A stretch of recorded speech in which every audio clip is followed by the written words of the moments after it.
The moment Olive Shepard rode into Dusty Creek, New Mexico territory, in the spring of 1878, she looked like a woman running from something so enormous it had swallowed her whole world and left her with nothing but the dust on her boots and the bruised determination behind her eyes.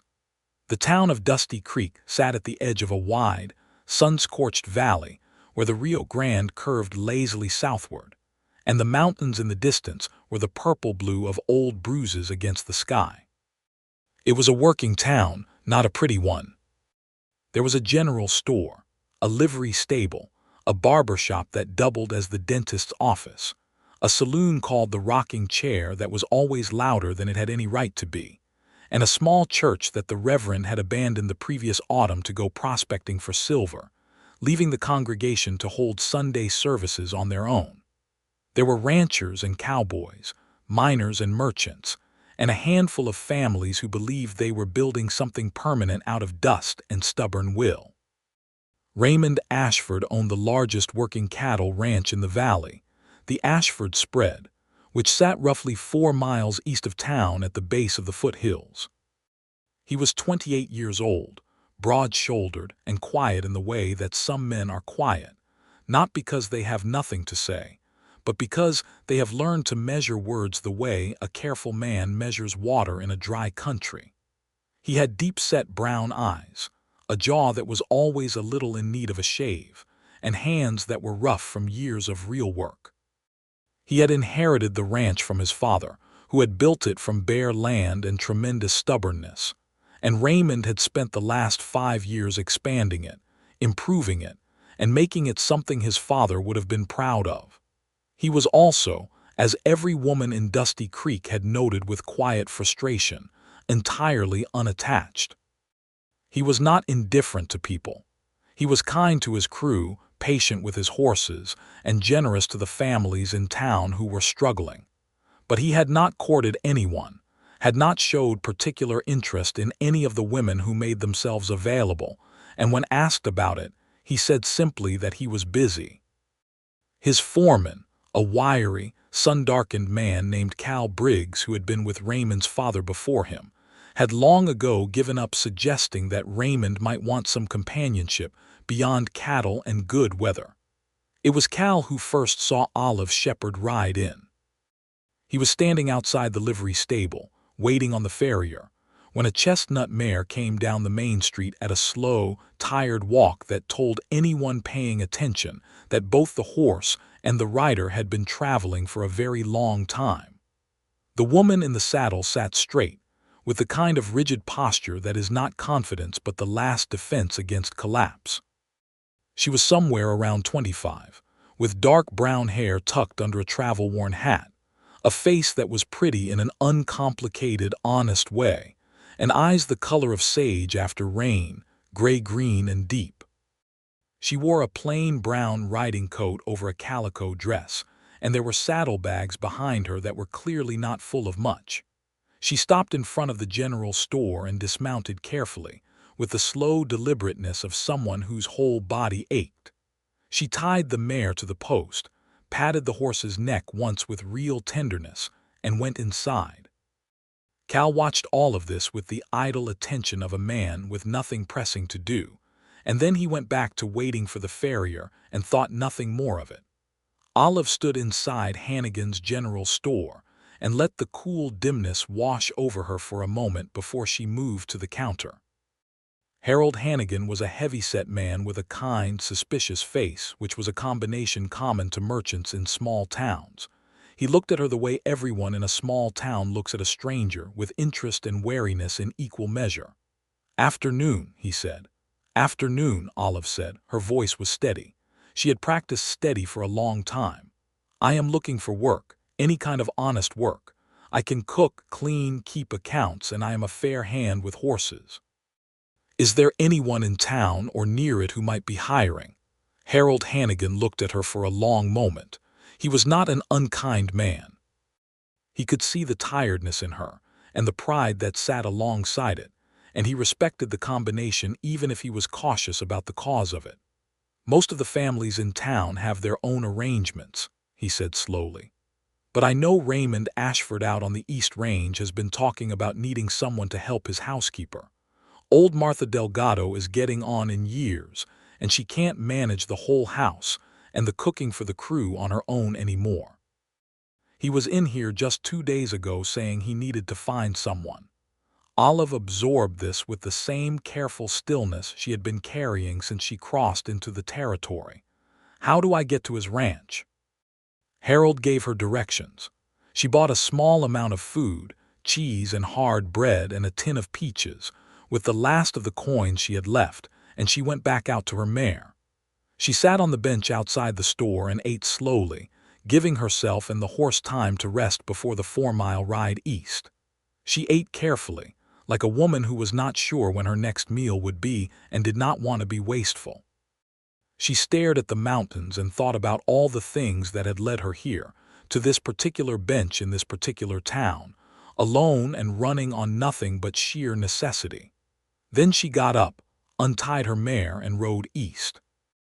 Raymond Ashford was mending a section of fence along the south pasture when he heard the horse coming up the drive. He straightened, shading his eyes against the afternoon sun, and watched the rider come. He took in the tired mare, the straight-backed woman, the worn coat, and the set of her chin, and something in him shifted in a way he could not immediately name. He stuck his fencing tool in the post and walked toward the house to meet her. She reined in the mare at the front of the house just as he came around the corner of the barn. They looked at each other across 20 feet of dry ground. "I am looking for Raymond Ashford," she said. "You found him," he said. She climbed down from the horse with that same careful deliberateness he would come to understand was the result of exhaustion rather than caution. She walked toward him, and up close she was even more striking than distance had suggested, not because she was conventionally beautiful, though she was, but because there was something deeply alive in her face, some quality of watchfulness and feeling that made her impossible to look away from. "My name is Olive Shepard," she said. "Mr. Hannigan at the general store told me you might be looking for help around the house. I am a hard worker and I am honest and I need a job." Raymond looked at her for a moment. Not in the calculating way some men looked at women who showed up alone asking for work. He looked at her the way he looked at everything, carefully and without rush. "Come inside," he said. "You look like you have been riding hard. Martha can put some coffee on and we can talk properly." It was not what Olive had expected. She had expected questions first, scrutiny, possibly rejection. She had not expected to be invited inside for coffee before she had proven herself useful. She followed him through the front door of the ranch house, which was a solid, well-built structure of adobe and timber, larger than she had anticipated, with a wide front room and a kitchen that smelled of wood smoke and dried herbs. Martha Delgado was a small, round Mexican woman of about 60 with silver-streaked hair and bright, sharp eyes. She took one look at Olive and set a mug of coffee in front of her without being asked. "Sit," Raymond said, pulling out a chair at the kitchen table. He sat across from her and wrapped his hands around his own mug. "Tell me about yourself, Miss Shepard, where you come from, what work you have done, whatever you think I need to know." Olive sat. She looked at him across the table, and she looked at Martha, who had settled into the corner with her own work, close enough to hear everything, far enough to be polite about it. She looked at the mug of coffee in front of her and wrapped her own hands around it and felt the warmth seep into her cold fingers. And then she made a decision. Not a planned decision, not the careful, hedged decision she had been rehearsing for weeks. A real one. "I will tell you where I come from and what work I have done," she said quietly. "But I should also tell you something else first, because it is the kind of thing that might change whether you want to hire me, and I would rather you know it before we go further and you feel that I deceived you. It is the kind of thing that sends most men running." Raymond did not move. He did not lean back in alarm or lean forward in prying curiosity. He simply sat there, steady as the adobe walls around them, and said, "Then sit down and tell me all of it." Olive had told her story exactly once before, to a woman in Santa Fe who had slammed the door in her face for it. She had not told it since. She had been carrying it with her like a stone in her chest, heavy and cold and impossible to put down, and the sudden offer of somewhere to actually set it down made her eyes sting with a ferocity that surprised her. She took a breath. She told it. She had grown up in Kansas, she said, outside of Wichita. Her father had been a farmer of modest ambitions and genuine goodness, her mother a schoolteacher before her marriage. When Olive was 17, her father had died of fever, and her mother had followed him 6 months later, which Olive had always suspected was more a matter of grief than illness. She had gone to live with her mother's brother and his wife in Wichita, and she had worked in their household and tried to be useful and tried not to be a burden. When she was 21, she had married a man named Dale Shepard. He was 10 years older, a merchant, and she had believed with the earnest hopefulness of a girl who had lost everyone she loved and badly wanted a home, that he was a good man. He was prosperous and well-regarded, and he had seemed kind during their courtship. He was not kind. She said this simply, without embellishment or drama. He was not kind. He had a temper that was connected to whiskey in a direct and terrible way, and he had a way of making her feel small that had nothing to do with fists, though it sometimes had to do with those as well. She had endured 4 years of it because leaving had seemed impossible and because she had convinced herself, the way women in those situations convince themselves, that things would improve, that she could be better, quieter, more careful. Then, 14 months ago, she had found out she was expecting a child. She said this to the tabletop, and then she made herself look up and say the rest of it to Raymond Ashford's face, because he deserved to hear it from her eyes, not from her bowed head. The child had been born 7 months ago, a boy she had named Thomas. And she had taken Thomas and the mare, and the money she had been quietly, carefully saving for 18 months, and she had left Dale Shepard in the middle of a March night, and she had ridden south and west until the distance made her feel like the past was truly behind her. Thomas was in Santa Fe right now. She had left him with a woman she trusted, a Mexican midwife named Consuelo who had helped her through the birth, and who had known, without being told anything, that Olive was in trouble and needed kindness. She had left the baby there because she could not bring a 7-month-old infant into a job interview, because she needed to secure work and shelter before she brought him anywhere, and because the thought of arriving at a stranger's ranch with a baby and a secret was too much vulnerability to carry all at once. There it was. She was a woman who had run from her husband. She had a child who was not present. She had nothing except a horse and the willingness to work very, very hard. She stopped speaking. The kitchen was so quiet she could hear the wind pushing against the window glass. Raymond was quiet for a long moment. He had not moved through the whole of her telling. His coffee sat untouched and cooling in front of him. "How old is the boy?" he asked. 7 months, she said. "His name is Thomas. Is your husband going to come looking for you?" It was the right question to ask, and the fact that it was the first practical question he had asked rather than a question about her character or her reliability told her something important about him. "I do not know," she said honestly. "I do not think he cares enough about either of us to bother. But I cannot say for certain." Raymond nodded slowly. He turned his mug in a circle on the tabletop once, twice, and then he set it still. "Where is this woman in Santa Fe? Is she being paid for her trouble?" "I gave her everything I had left," Olive said, "which was not very much. I do not know how long I can ask her to wait." He looked at her for another long moment, and whatever calculation was happening behind those dark eyes was not a cold one. It was the careful consideration of a man who was trying to understand the full shape of a situation before he responded to it. "Martha," he said. "I heard," Martha said from her corner, not looking up from her mending. "Is there room?" "There is always room," Martha said, in the tone of a woman who has managed a household long enough to understand that things fit if you decide they will. Raymond looked back at Olive. "The job is yours if you want it. Room and board and fair wages. We can send for the boy by the end of this week.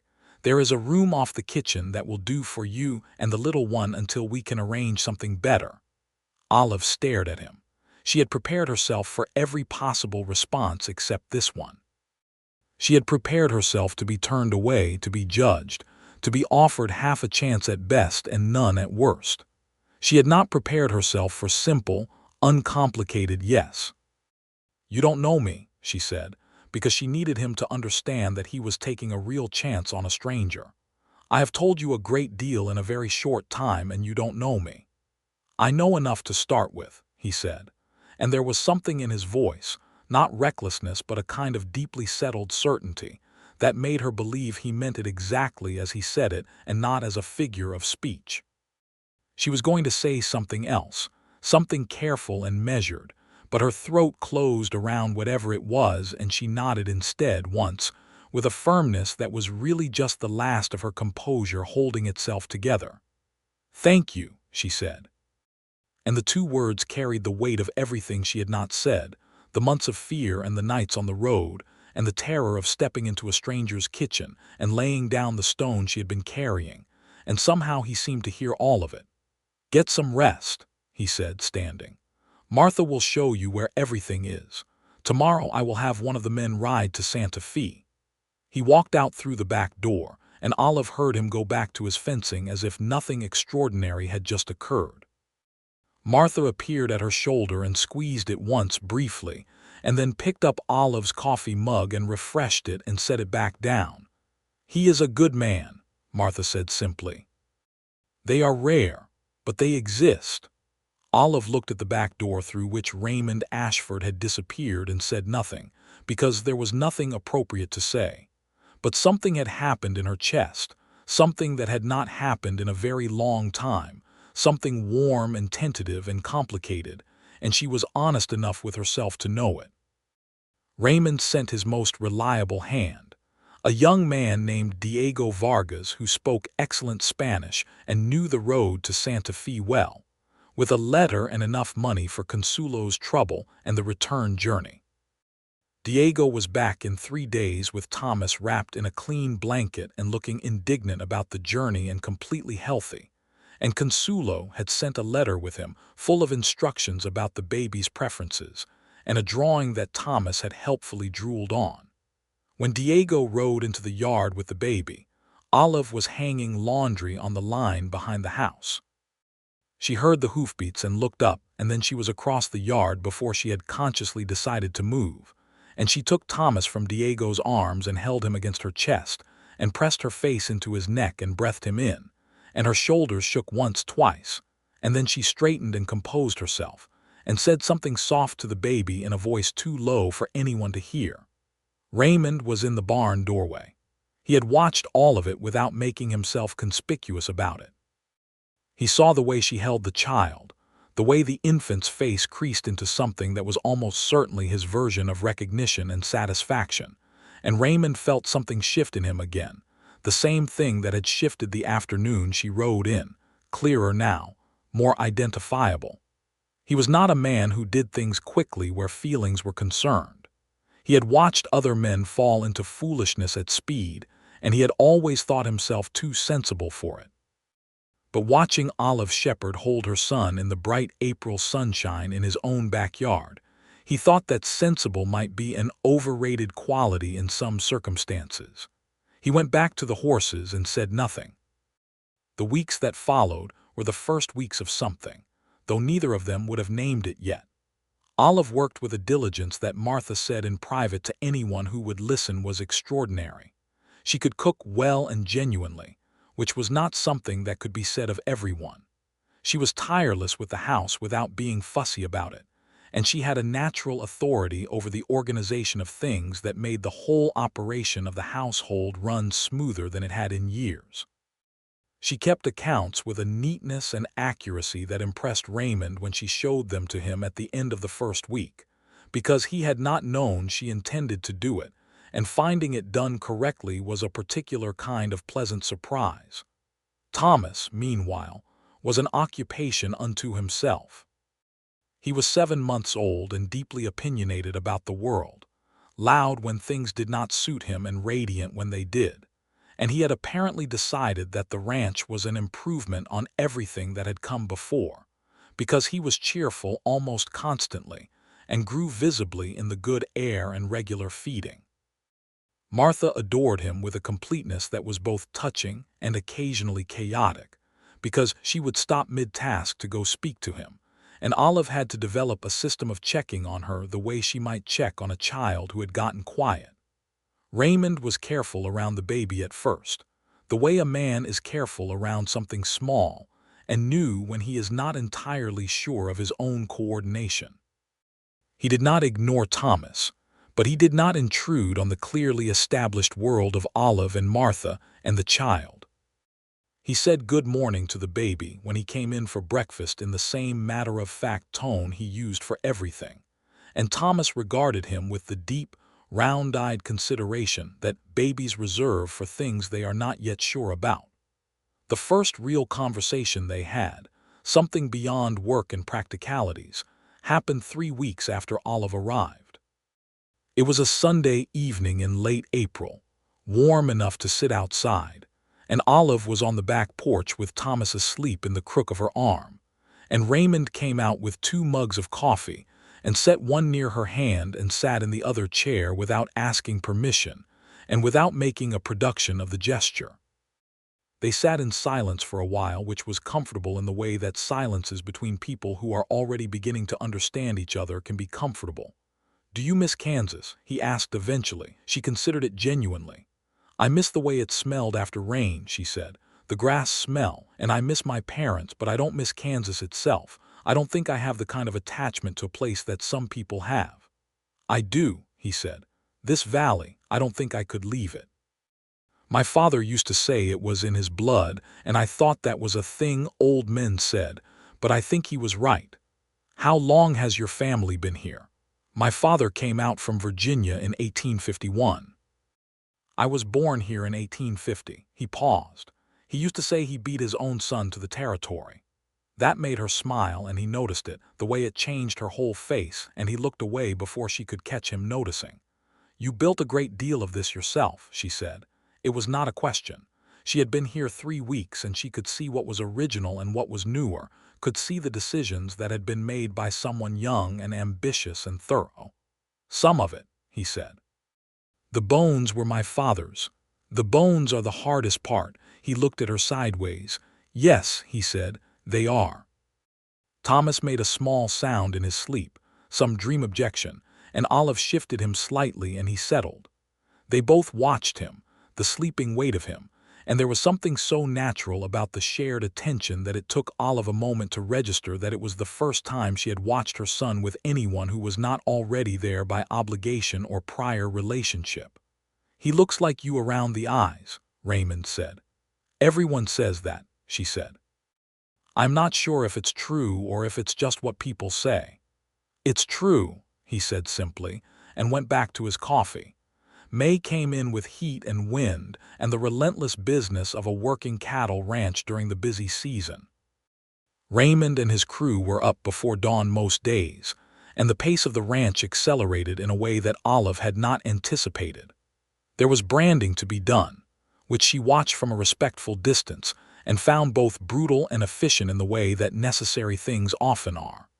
There were fences down from winter that needed mending, cattle to move, deals to be made with the buyers who came through, and 100 smaller tasks that multiplied daily. She found herself adapting the kitchen operation to the rhythm of the work, having hot food ready when it was needed, keeping the coffee going from before dawn to well past dark, managing the provisions so that nothing ran short. She rode into town with Diego twice a week for supplies, and she began to learn the faces and characters of the town the way you learn the faces and characters of any place you have decided is home. She had not decided Dusty Creek was home, not consciously, but she was acting as if she had, and she noticed this and filed it away without judgment. Cal Briggs decided he liked her in early May, which was notable because Cal's default position toward anyone new was something between skepticism and outright suspicion. She had made the shift from the former to the latter by the simple act of knowing, without being told, that he took his coffee with no sugar and a large amount of patience for the biscuits to come out of the oven before he was expected to drink it standing up. She had also not once flinched at the frankness of his speech, which had apparently driven several previous domestic arrangements off the ranch entirely. "She's all right," Cal said to Raymond, which from Cal was approximately equivalent to a full civic endorsement. "I know," Raymond said, in a tone that made Cal look at him with narrowed eyes for a moment before going back to whatever he had been doing. The complication arrived on the 14th of May, which was a Tuesday, in the form of a man named Gerald Witt who rode into Dusty Creek from the north and started asking questions in the saloon about a woman named Olive Shepard. Diego heard about it that same afternoon from the barber, who heard about it from the barkeep at the rocking chair, and Diego came to find Raymond immediately, because Diego was loyal and observant and had understood the situation without needing to have it spelled out for him. Raymond heard this with the stillness he brought to everything significant, and then he went inside and found Olive in the kitchen with Thomas on her hip, singing something low and tuneless while she stirred a pot. "Someone is asking about you in town," he said. The wooden spoon stopped moving. Thomas looked up at the change in the room's quality. "What did he look like?" she asked. Her voice was remarkably controlled. Raymond relayed Diego's description.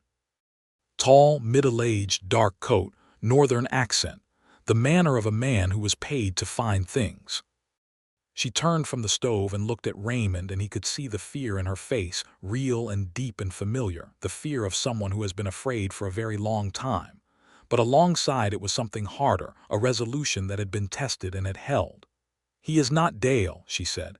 "Dale would not come himself. He would send someone," she paused, "or he would hire someone."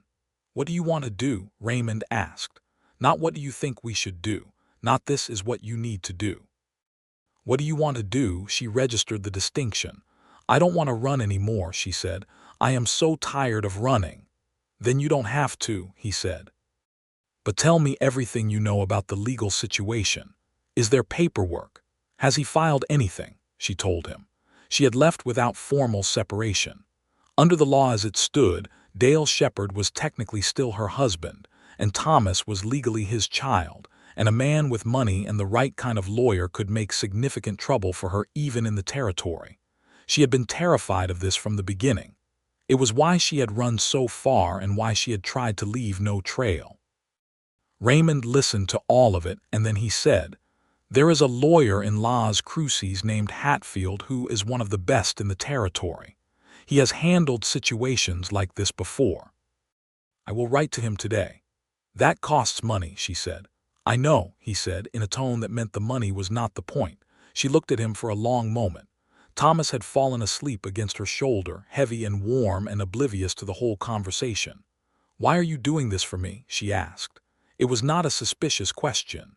It was a genuine one, the question of someone who had learned to be careful about help that came with conditions attached. Raymond considered how to answer that honestly. "Because you told me the truth when you didn't have to," he said. "Because you are working hard and doing right by your boy, and you deserve to not have the past drag you back. And because it is the right thing to do." He paused. "Is that enough reason?" "Yes," she said quietly, "that is enough reason." He went and wrote the letter to Hatfield that afternoon. He also sent Cal into town with a message for Harold Hannigan, who was, in addition to being the merchant, also the unofficial mayor of Dusty Creek, and a man of considerable local influence. And Harold, who had a strong sense of justice and a strong dislike of men who preyed on vulnerable women, made it quietly understood around town that information about the whereabouts of any women at the Ashford Ranch was not something Dusty Creek folks were inclined to share with strangers. The man asking questions, who turned out to be a hired investigator from Wichita named Trask, spent 2 days in Dusty Creek getting nothing useful from anyone, and then rode out northward. He had not come to the ranch. Whether Harold's influence had been enough or whether Trask had simply decided he had the wrong town was impossible to say, but he left, and a week passed without his return, and the tightness in Olive's shoulders began slowly to ease. The letter from Hatfield came back in late May. He had dealt with similar situations, and he had thoughts on the matter. He listed the territorial laws as they applied to desertion and abandonment, and he noted that Dale Shepard had, according to information Hatfield had been able to gather through his own contacts in Kansas, made no formal legal filing and shown no indication of pursuing the matter through official channels. This was consistent with what Olive had said about his likely level of interest. Hatfield said the situation was not without risk, but that it was manageable, and he outlined a course of action that would take time but would eventually give Olive a legitimate legal standing that protected both her and Thomas. Raymond paid Hatfield's retainer without mentioning it to Olive until it was done, and when he told her, she looked at him with an expression that was complicated and raw and real. "I will pay you back," she said. "When you are able," he said, which was very different from insisting on it. She did not have a sufficient response for that, so she went back to what she was doing, and Raymond went back to what he was doing, and between them something had been built that neither of them had given a name to yet, but that was substantial and real and growing daily.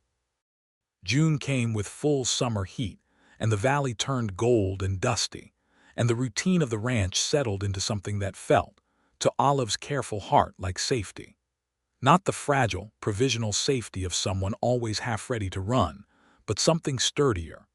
Thomas was nearly 10 months old and pulling himself upright along any surface that would hold him, and his delight in the world was something she held onto on the nights when the old fear came back. The ranch hands, most of whom had been quietly and somewhat unhelpfully curious about the situation, had by mid-June simply absorbed Olive into their understanding of the place, the way a family absorbs a new member who is clearly going to stay. She was Miss Shepard to all of them, and she knew their names and their preferences and their small ongoing feuds with each other, and she had earned the particular kind of respect that working people give to other working people who earn their keep honestly. The evening that things changed between her and Raymond, or rather, the evening that both of them stopped pretending they had not already changed, was in late June. It was after supper. The hands had all gone to the bunkhouse. Martha had gone to bed early with a headache, and Thomas was asleep, and Olive had gone out to the back porch to sit in the cooling dark and watch the stars come out. Raymond came out 20 minutes later and sat in the other chair and did not say anything for a while. "I want to ask you something," he said finally, "and I want you to tell me honestly if it makes you uncomfortable, because the last thing I want is for you to feel like there are conditions on your situation here." She looked at him in the starlight. "Ask," she said. "Are you planning to stay?" he said. "Not as an employee." "I mean, do you think of this place as somewhere you might want to stay permanently?" She understood the full weight of the question. "Are you asking me if I am planning to leave as soon as I have my legal footing?" she said. "Partly," he said, "and partly something else." The silence that followed was not a comfortable one. It was the silence of two people standing at the edge of something and trying to decide whether to step. "I have been trying very hard not to hope for things," Olive said slowly. "For a long time, because when I hoped for things they went badly, but this place," she stopped. "This valley, she stopped again. "I think I stopped trying not to hope about 2 weeks after I arrived." Raymond turned in his chair to look at her directly. "I want to court you properly," he said. "Not quickly, not with any pressure, but honestly. I want you to know that I am not offering you safety out of charity. I am offering it because I would very much like for you and Thomas to be here, and not just because you are useful to the household." The forthrightness of it, the complete absence of games or indirection, was so unexpected and so exactly right that Olive felt something inside her chest, that stone she had been carrying, simply dissolve. "I would like that," she said. "The courting. I would like that very much." He reached over and took her hand where it rested on the arm of her chair, and held it with a gentleness that was also somehow entirely free of hesitation. And they sat like that, watching the stars come out over the valley until the night was fully dark, and the coyotes had begun their distant commentary somewhere out in the hills.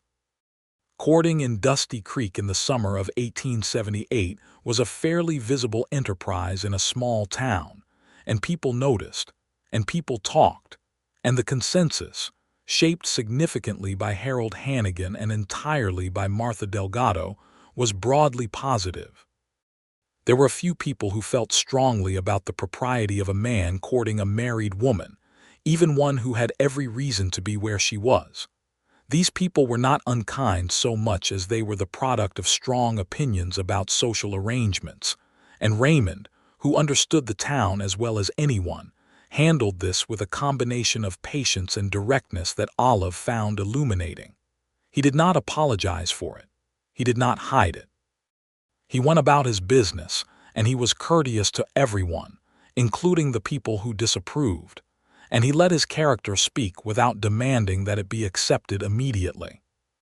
He took her to dinner at the hotel dining room in Dusty Creek on a Saturday evening in early July, which was as formal a gesture as the territory offered, and she wore her best dress, which was a dark blue that Martha had quietly pressed to perfection that afternoon, and Thomas was left in Martha's capable and enormously satisfied care for the evening. They ate roast beef and biscuits and talked for 3 hours about everything from the politics of the territorial government to what books they had each read and what they thought of them. And Raymond told her about his father with an openness that she understood was not his default, and she told him about her mother's teaching and how she had learned to love words and numbers with equal passion. Walking back to the livery to collect the buggy in the warm July night, he offered her his arm and she took it, and they walked in the particular silence of two people who have just realized something important and are still absorbing it. "You are entirely different from what I expected," she told him. "What did you expect?" "I don't know exactly. Something harder, I think, or more guarded." He thought about that. "I was," he said. "For a long time after my father died I was, but guarded is expensive. You pay for it in everything you don't have." She looked up at him and then looked away before she did something embarrassing in the middle of the main street of Dusty Creek. "Yes," she said, "I know exactly what you mean." The letter from Hatfield in late July was a significant one. He had been in contact with a lawyer in Wichita who worked on behalf of women in Olive's situation, and together they had found documentation indicating that Dale Shepard had, within 3 months of Olive's departure, taken up with another woman and moved her into the house. This was useful information. Hatfield outlined the path to a formal petition for abandonment and desertion, which, under New Mexico territorial law and the applicable federal statutes, was a viable path to legal separation and, in time, full legal independence for both Olive and Thomas. It would take time. It would take several more months of legal work and correspondence, and the patience to let it process through the system. But it was real and it was moving forward. Raymond read the letter with Olive at the kitchen table, and when they were done he looked up and she looked up, and the expression on his face was one of pure, uncomplicated relief on her behalf, and it moved her more than almost anything else he had done. "It is going to work," he said. "Hatfield knows what he is doing, and this is a strong case." "I know," she said. "I believe it." And she did, which was itself remarkable because 6 months ago she would not have been capable of believing it. That evening, after supper, Raymond asked her to walk with him down to the south pasture, where the creek ran clear and shallow at the bottom of a grassy slope. Thomas was in Martha's arms on the porch, and the late July evening was cooling toward something gentle, and the cottonwood trees along the creek threw long shadows across the grass. They walked without talking for a while, in the easy way they had developed, and then Raymond stopped at the edge of the water and turned to look at her, and Olive could see in his face that he was about to say something deliberate and real. "I am not asking you to decide anything right now," he started. "Raymond," she said softly. "Let me say it properly," he said, with a smile that was slight and earnest and entirely his. "I have been thinking about how to say this for 3 weeks, and I would like to get through it without interruption if possible."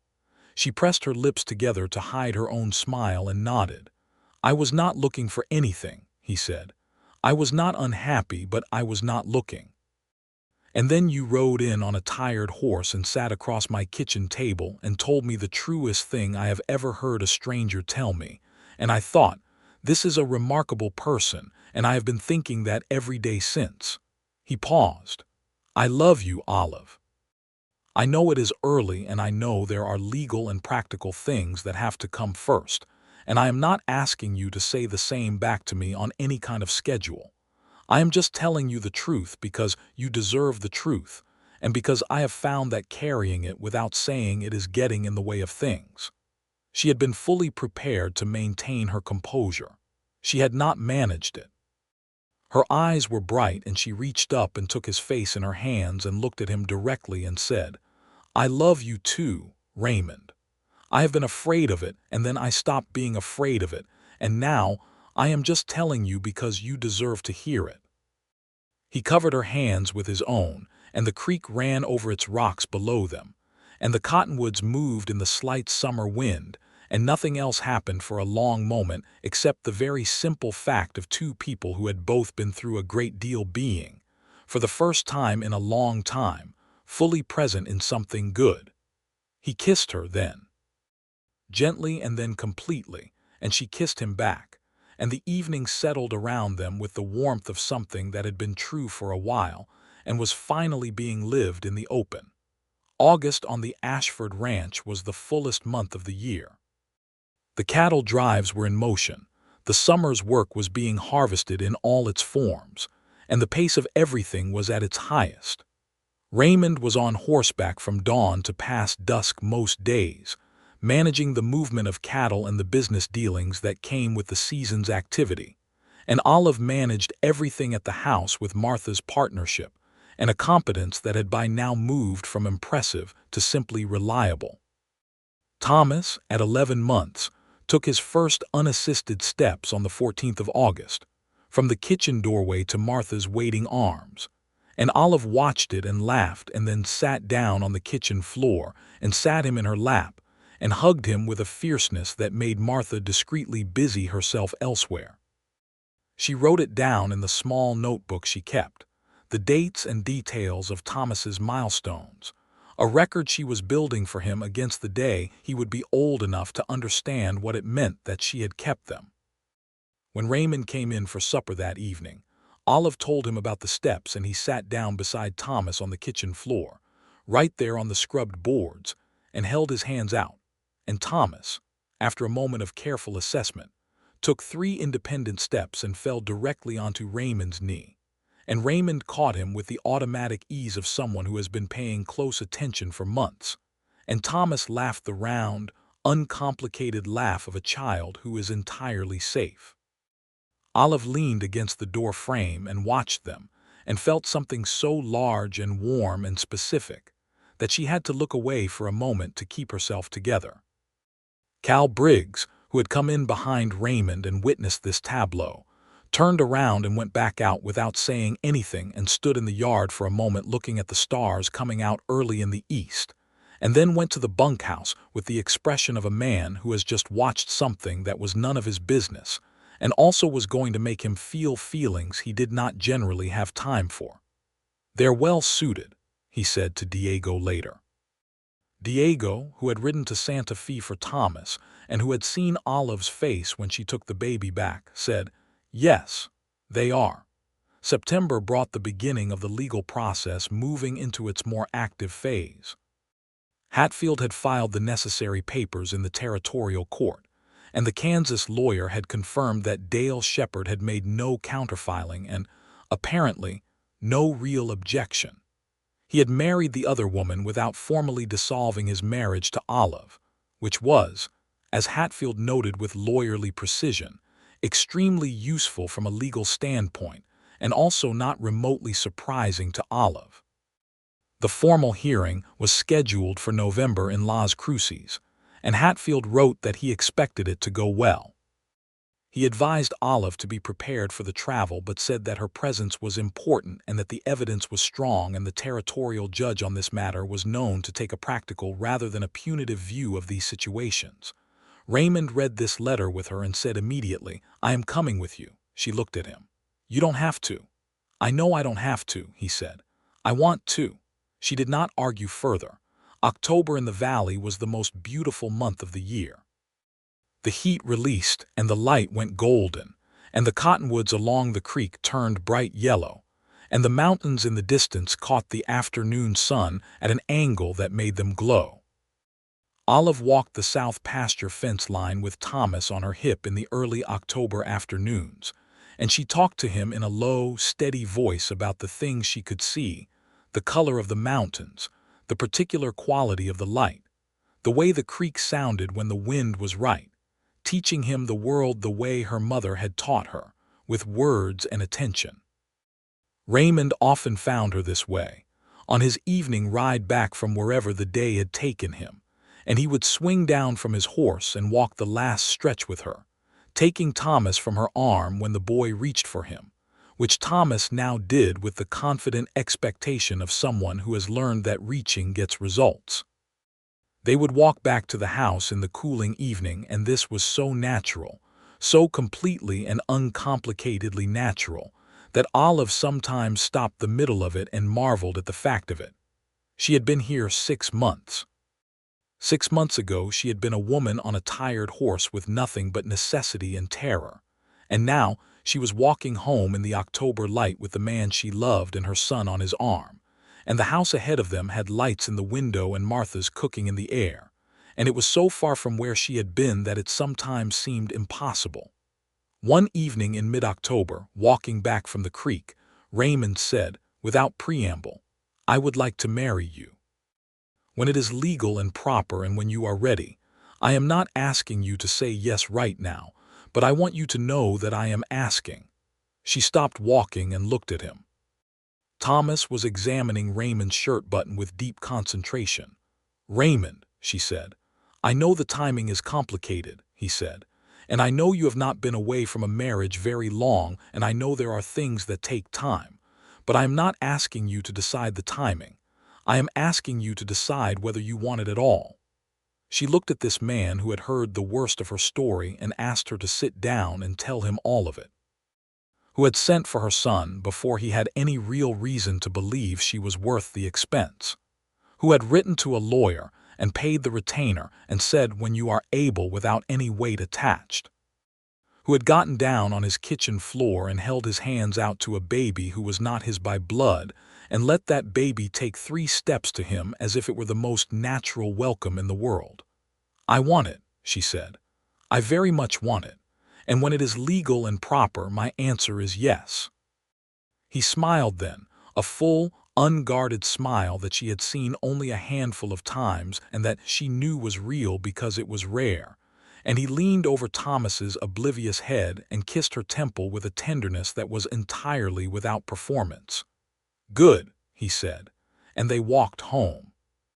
The trip to Las Cruces in November was 3 days by wagon, and Raymond brought Diego as an extra hand, and because Diego was good company on long roads. They stayed at a boarding house, and on the morning of the hearing, Olive put on her best dress and Raymond put on his good coat, and they went to the territorial courthouse, which was a squat adobe building that smelled of old papers and dust and the particular gravity of legal proceedings. Hatfield was already there, a compact man of about 50 with sharp eyes and the comfortable authority of someone who has spent a long time being very good at his work. He shook Raymond's hand and Olive's hand and said, "You have a strong case, Mrs. Shepard, and I expect this to be straightforward." It was. The judge, a heavy-set man with a white mustache who had heard hundreds of cases in his 20 years on the territorial bench, and who had long ago formed a set of opinions about the kind of men who drove their wives out the door in the middle of the night, heard the evidence, noted the documentation, observed that Dale Shepard had not appeared, not sent representation, and had, according to the record, already established a bigamous second arrangement without any legal basis to do so, and rendered his judgment with the brisk efficiency of someone disposing of something that was clear. The decree was issued. Olive Shepard was legally free. Thomas's custodial standing was formalized in her favor, completely and without condition. She stood in the courthouse hallway afterward with the papers in her hands and Raymond beside her and Hatfield making some final practical notes, and she read the words on the page once, twice, 3 times, and then she folded them carefully and put them in her bag and looked up. She was not crying. She had thought she might be, but she was not. She felt something different, not the release of tears but a peculiar, total stillness, as if everything that had been in motion inside her for years had suddenly come to rest. Raymond put his hand on her back just lightly just there. "How do you feel?" he asked. "Like I weigh about 40 pounds less than I did this morning," she said. He laughed, a real laugh, and she heard the relief in it on her behalf, and she turned and hugged him in the middle of the courthouse hallway without caring who saw it, and he held her with both arms and said nothing, because nothing was needed. They celebrated that evening at the best restaurant in Las Cruces, which was not extraordinarily fine, but which served good food and had a decent wine. And they ate and talked and laughed more than they usually did, and Diego joined them and drank 2 glasses of wine and made a toast in Spanish that was apparently highly complimentary, but that neither of them understood well enough to be sure of the specifics, which made it funnier. The ride home took 3 days and was peaceful and cold and beautiful, the desert in November going silver and rust, and the sky immense above them. And Olive sat beside Raymond on the wagon bench with a blanket across her lap and Thomas asleep in the box behind them, and felt, for the first time in as long as she could remember, entirely and completely all right. They were married on the 15th of December, 1878, in the small church in Dusty Creek that still did not have a resident reverend. They had arranged for a circuit minister named Brother Sullivan, a cheerful and efficient man who traveled a 300-mile circuit and had married dozens of couples in various states of frontier informality. The whole of Dusty Creek came, which was not quite as many people as it sounds, but was enough to fill the church to the walls and overflow onto the steps and make a real occasion of it. Martha wore her good black dress and spent the entire ceremony in a state of composed joy that was absolutely visible to everyone. Cal Briggs stood next to Raymond as a witness, and wore the expression of a man who has been right about something for months and is being too dignified to say so. Diego sat in the front row with Thomas in his lap, because Thomas had decided, in the inscrutable way of babies approaching their first birthday, that Diego was excellent, and Diego, for his part, had stopped resisting this conclusion. Olive wore a dress she and Martha had made together from fabric that Raymond had quietly and deliberately ordered from the dry goods supply out of Santa Fe without telling her. A deep cream wool that was more beautiful than anything practical she had owned in years. And when she walked into the church and Raymond turned and looked at her, the expression on his face was so openly and completely real that she heard the woman beside her let out a small sound.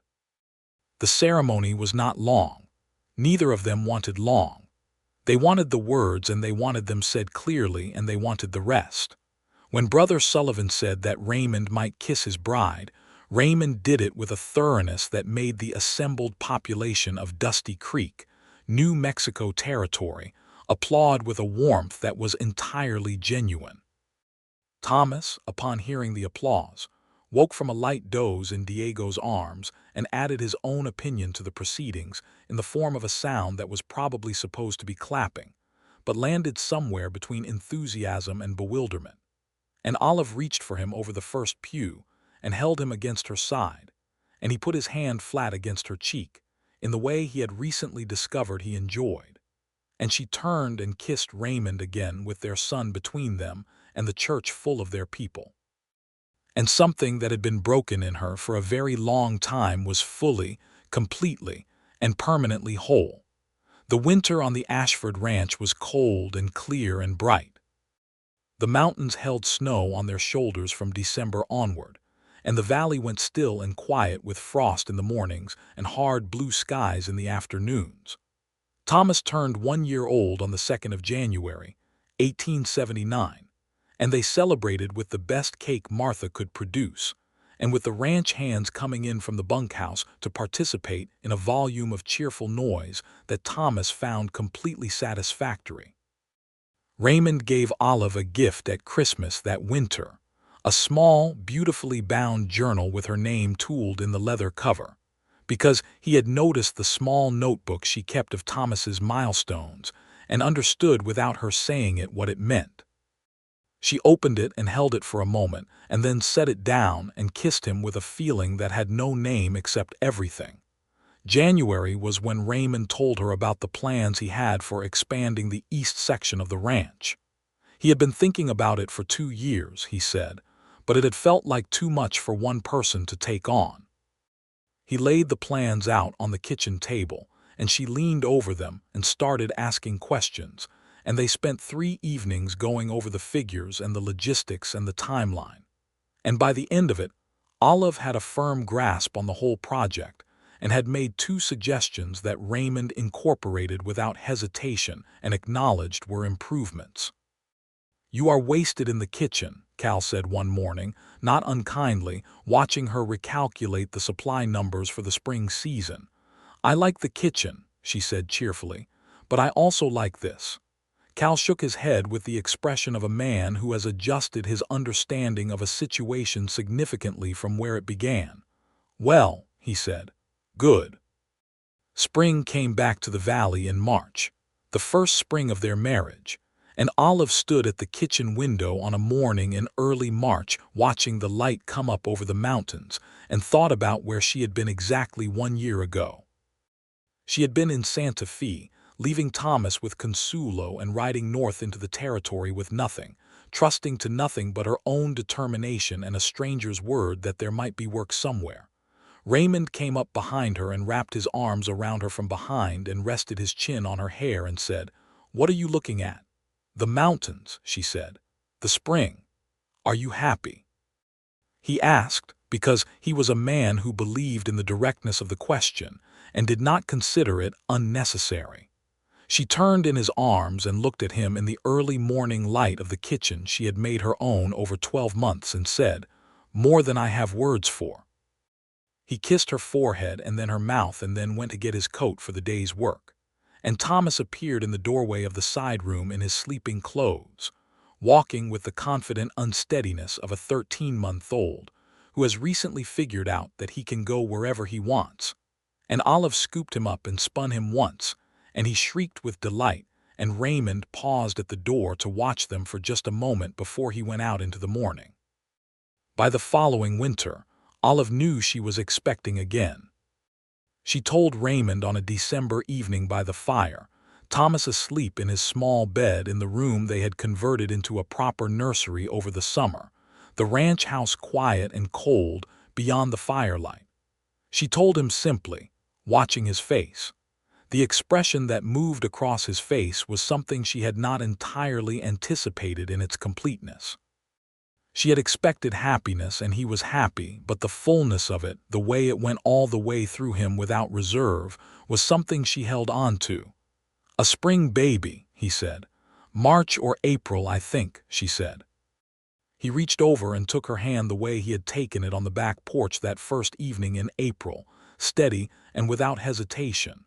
"Everything about you has come in the spring," he said. She laughed softly. "So I have." He brought her hand up and kissed the back of it with a formality that was also entirely sincere, the gesture of a man expressing something for which the ordinary language is insufficient.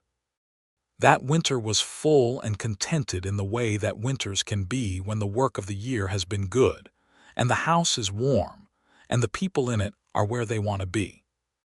Thomas, at 15 months, was a person of strong opinions and tremendous energy and almost constant motion, and the household organized itself cheerfully around the fact of him.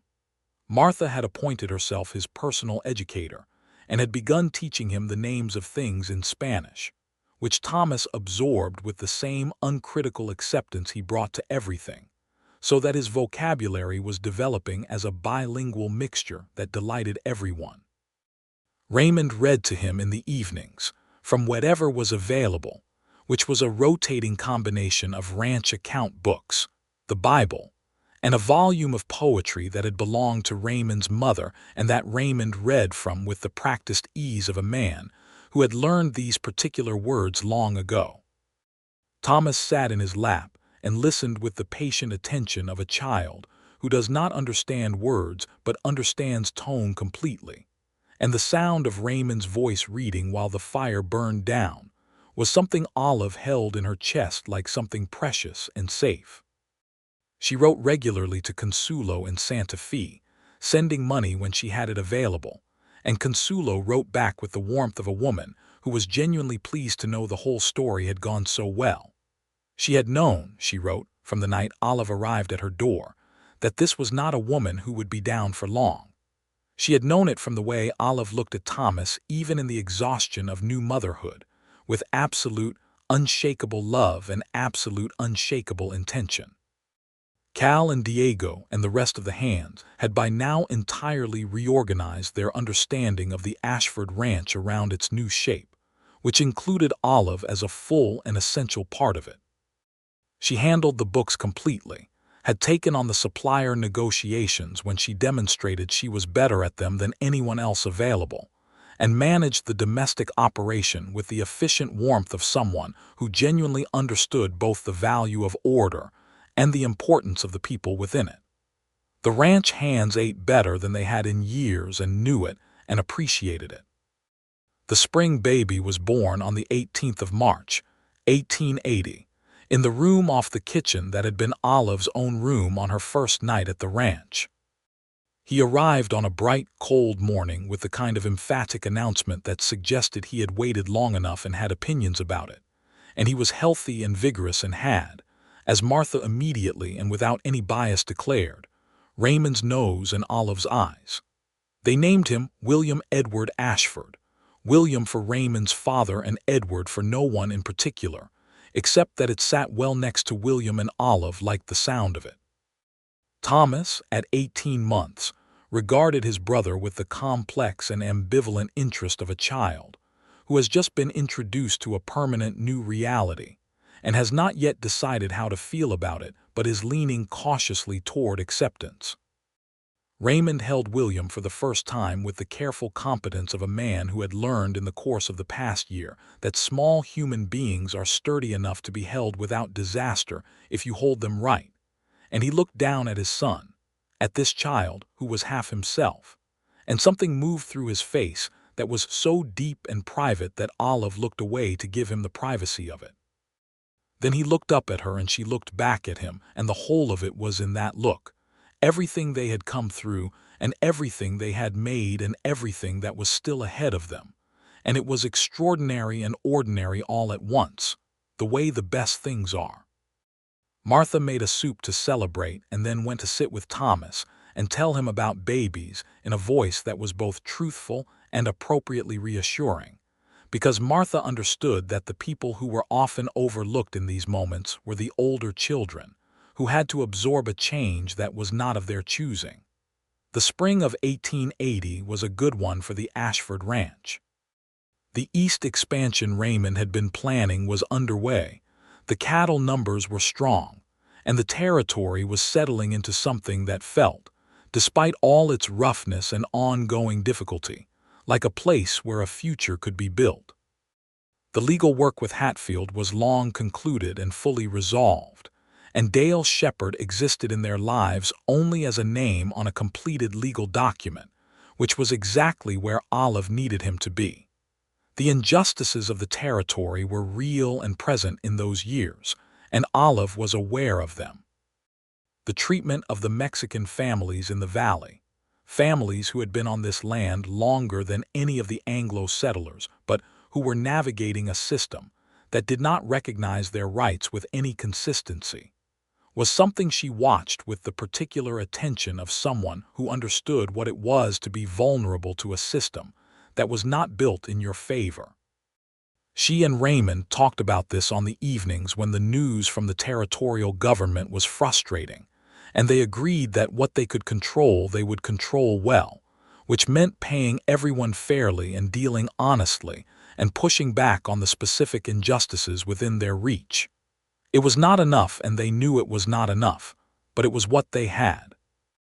Diego Vargas, who had ridden to Santa Fe for Thomas and who had become over the years something between a senior hand and a member of the family, was treated exactly as the latter and his family, when they came to visit, were welcomed at the Ashford table without ceremony or qualification, which was noted by the others, and which Diego never commented on, but which was visible in his loyalty to the ranch and to the family.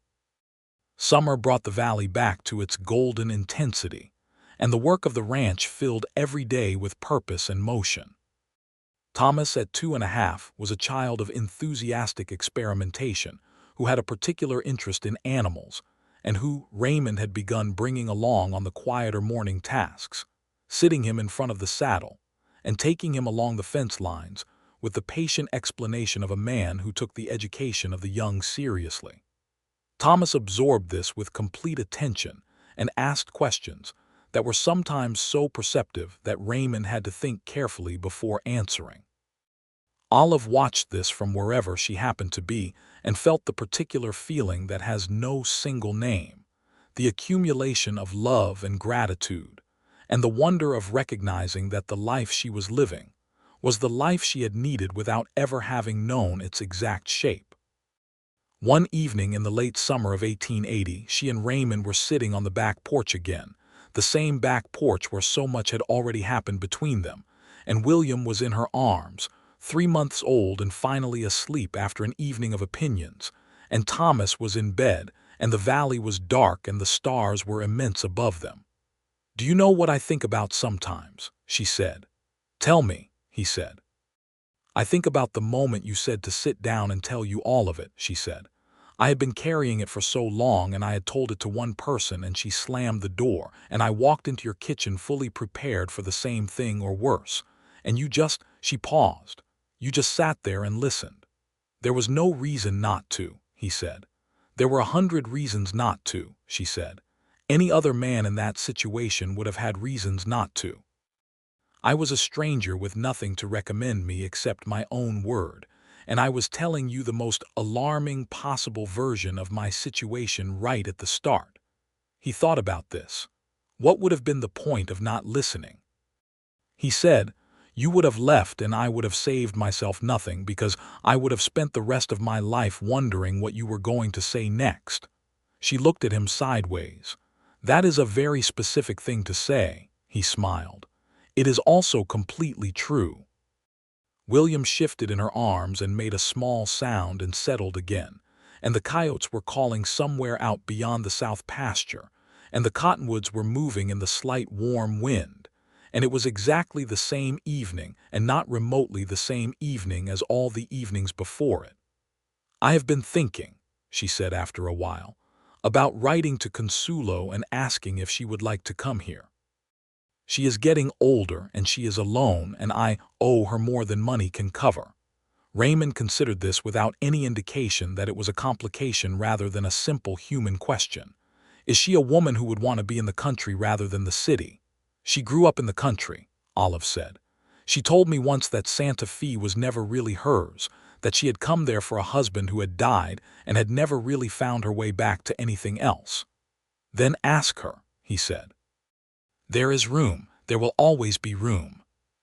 She reached over and found his hand in the dark and held it, and he held hers back, and the ranch was still, and the valley was dark, and everything was exactly as it should be. Consuelo Ruiz arrived at the Ashford Ranch on a September afternoon in 1880, brought from Santa Fe by Diego, who had gone to fetch her with a wagon and a letter from Olive, and a warmth toward the errand that was entirely genuine. She was a compact, energetic woman of about 55 with gray-streaked black hair, and the brisk, efficient manner of someone who had spent 40 years making herself useful and doing it with pleasure. She stepped down from the wagon and took one look at Olive, and then looked at the 2 children, and then looked at the ranch house, and said, in Spanish, that this was a good place. Martha and Consuelo took exactly 3 days to arrive at a working arrangement that was productive for everyone, and that seemed to involve a great deal of shared purpose and occasional highly vocal disagreement about the correct way to make certain things. And then they settled into a partnership that was clearly going to be permanent.